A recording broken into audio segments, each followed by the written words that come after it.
মৰমৰ ছাত্ৰ-ছাত্ৰীসকল আৰু মোৰ শ্ৰদ্ধাৰ ভেৰগাঁওবাসী ৰাইজ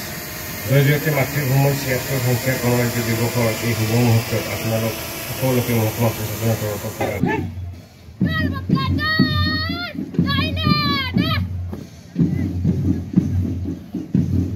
হাতৰ চাপৰি বন্ধ হ'ব নালাগে ৰাইজ তেখেতসকলক উৎসাহ জনাওক কাৰণ তেখেতসকলে বহু দিনৰ পৰা কষ্ট কৰি আছে ইয়াত ৱাটাৰ নম্বৰ 3 কস্তুৰবা গান্ধী বালিকা বিদ্যালয় ভেৰগাঁও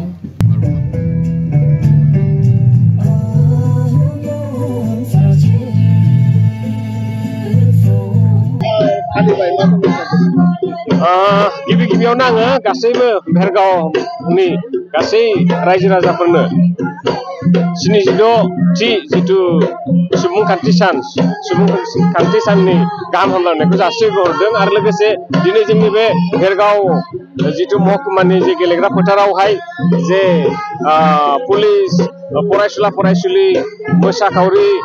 सेंग्रा सिख्लाफोर गासैखौबो आरो गुबुन गुबुन डिपार्टमेन्टनि जे अफिसारफोर बा मावथि बिथांमोन गासैनोबो आङो गिबियावनो 76थि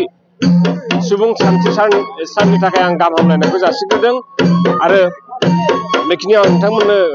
मिथिनो लुबैदों दि जोंहा मैया बेलासि समावहाय बे 76थि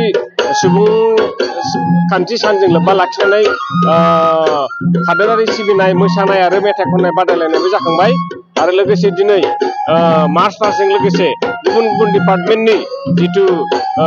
टेब्लु बे टेब्लुबो दिन्थिफुंनाय जादों आरो लोगोसे जोंहा जि हारिमुवारि हाबाफारिफोर दङ बे हारिमुवारि हाबाफारियाव जोंनि भेरगाव ओनसोलनि जिथु जोंनि जातिफोरनि जिथु मोसानायफोर बेफोरखौ दिन्थिफुंनायजों लोगोसे जोङो भुटान इन्ड' फ्रेन्डशिप एस'सिएशननि गेजेरजोंहाय जोङो